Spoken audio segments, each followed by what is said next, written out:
Padang mahsyar terhampar luas, panas garang, tidak ada tempat duduk. Hamparan padang mahsyar waktu itu putih, kata Rasulullah, pasir yang putih, lurus, datar, luasnya tidak seperti tidak ada ujung dan tidak ada tepi. Manusia bingung nak buat apa. Lalu dalam waktu yang tidak jelas, bukan sehari dua Pak, dipanggang oleh terik matahari, bukan sehari dua, bukan semalam dua malam karena tidak ada malam, bukan sebulan dua bulan, bukan setahun dua tahun, puluhan tahun, bahkan ratusan tahun sampai ribuan tahun di padang mahsyar, nggak jelas mau buat apa. Akhirnya manusia panik, seluruh jin dan setan panik. Mereka meminta dengan penuh harap, apa yang mesti kita buat? Seluruh manusia berkata, bagaimana kalau kita datang pada nenek moyang kita Adam alaihissalam, kita minta agar dia mendoakan acara padang mahsyar dimulai. Datanglah manusia yang ada kepada Nabi Adam, wahai atuk moyang kami, wahai Adam, sudah lama kami di padang mahsyar, tak jelas dan tak tahu apa yang akan berlaku dan terjadi. Tolong doakan kepada Allah Rabbul Alamin agar acara dimulai. Adam berkata, bagaimana saya akan mendoakan untuk kalian kepada Allah? Saya sendiri pun hari ini entah selamat entah tidak. Dulu saya dilarang oleh Allah agar jangan mendekati pohon di dalam surga, ternyata malah saya makan buahnya. Hari ini saya selamat atau tidak? Pak, wallahi, demi Allah, Bapak Ibu, saat itu tidak ada orang yang berpikir tentang amal solehnya dulu, sudah tidak ada. Orang hanya mengingat dosanya saja. Setiap orang hanya ingat dosanya saja. Orang lupa kalau dia dulu pernah haji, orang lupa kalau dulu dia pernah sholat, dia pernah puasa, lupa, yang dia ingat hanya dosanya saja.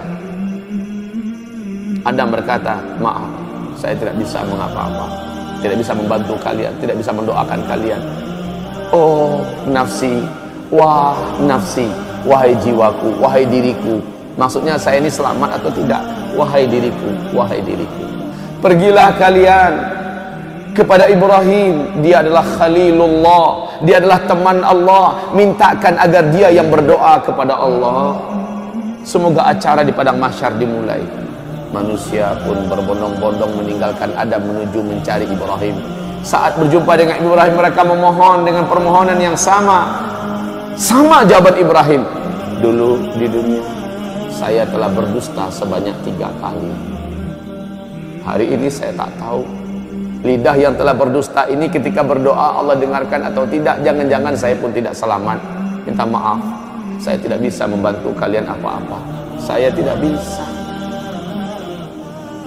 Dia berdusta 3 kali.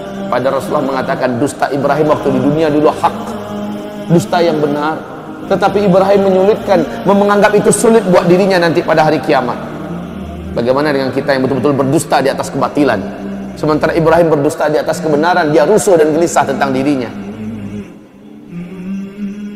Pergilah kalian kepada Musa, dia adalah kalimullah, minta kepadanya. Dialah teman bicara Allah dulu di dunia, agar dia yang berdoa kepada Allah, acara ini segera dimulai. Ketika manusia mulai meninggalkan Ibrahim, kata Rasulullah, Ibrahim berkata, wah nafsi, oh diriku, oh diriku. Manusia sampai berjumpa akhirnya dengan Musa setelah pencarian yang lama. Setelah berjumpa, wahai Musa, bla bla bla bla bla. Musa berkata, aku dulu di dunia membunuh orang, hari ini aku selamat atau tidak? Minta maaf, saya tidak bisa membantu kalian. Berdoa kepada Allah untuk kalian. Hari ini saya entah selamat entah tidak. Pergilah kalian kepada Isa, dia adalah Ruhullah, orang yang tidak pernah buat salah, orang yang tidak pernah buat dosa. Isa, pergilah kalian kepadanya. Maka manusia pun mencari di mana Isa. Seluruh manusia menyebar mencari di mana Isa. Saat Isa ditemukan, mereka langsung memohon. Lagi-lagi jawaban Isa adalah minta maaf. Bukan wewenang saya pada hari ini untuk menolong kalian agar acara padang mahsyar dimulai. Lalu kaum muslimin, pergilah kalian kepada Habibullah, kekasih Allah, Sayyidul Anbiya wal Mursalin, Muhammad sallallahu alaihi wasallam. Minta kepadanya agar dia berdoa kepada Allah supaya acara dimulai. Manusia pun datang berbondong-bondong ketemu dengan Nabi Muhammad. Mereka memohon. Apa kata Nabi Muhammad? Saya orangnya pada hari ini diberi wewenang untuk menolong kalian.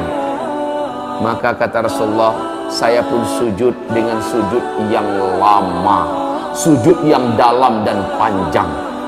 Akhirnya Allah berkata, hai Muhammad, angkatlah kepalamu, utarakan apa yang engkau mau, permintaanmu pasti dikabulkan.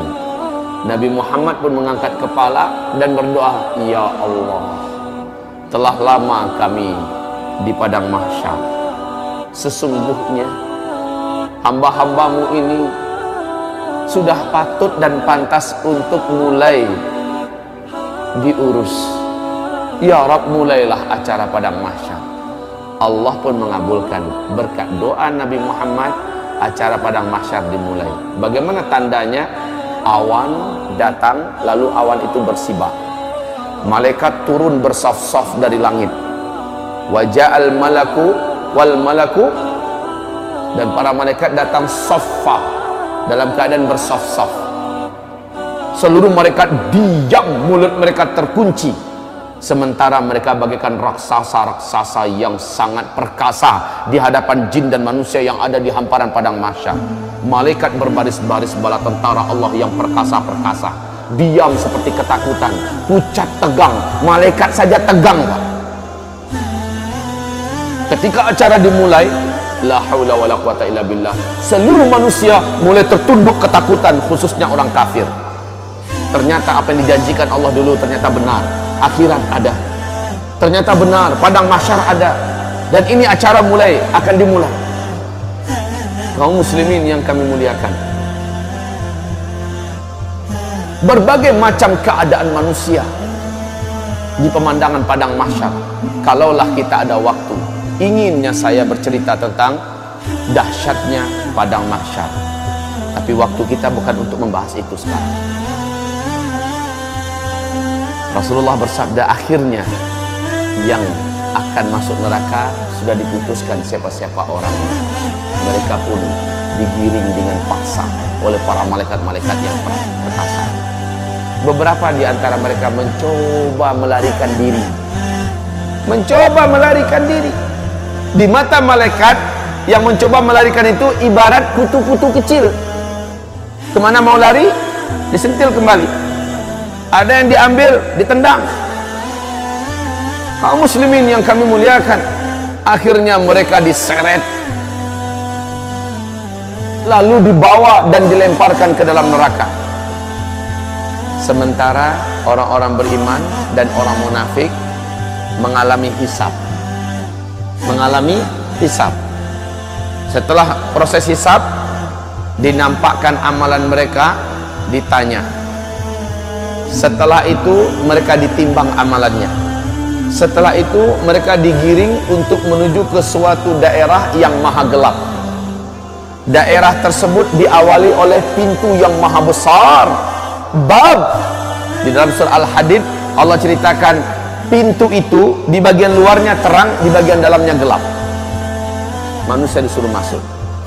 Ketika mereka masuk, gelap gulita. Khusus orang yang beriman langsung bercahaya tubuhnya.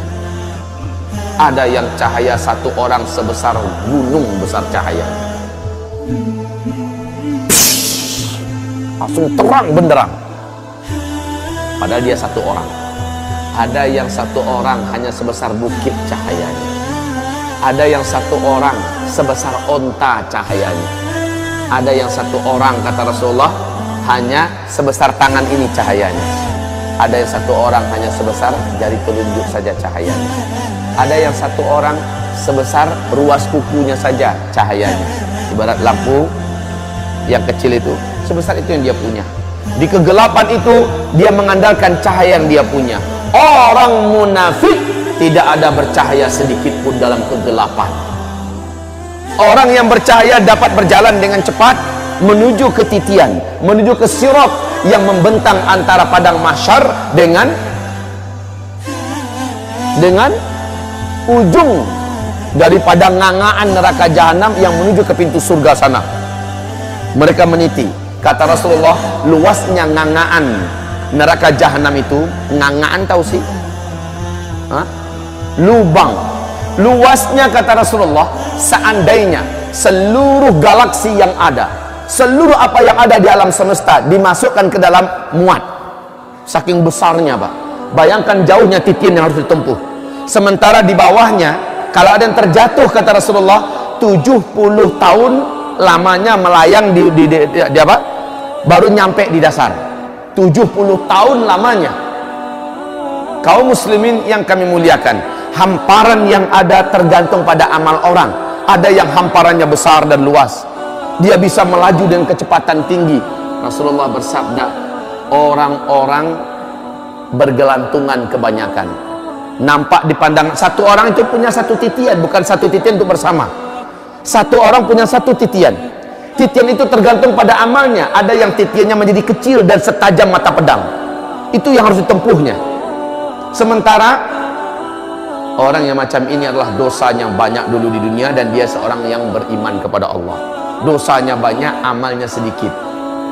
Sementara kata Rasulullah, di atas titian itu dari bawah menyambar semacam kail dari api, menyambar,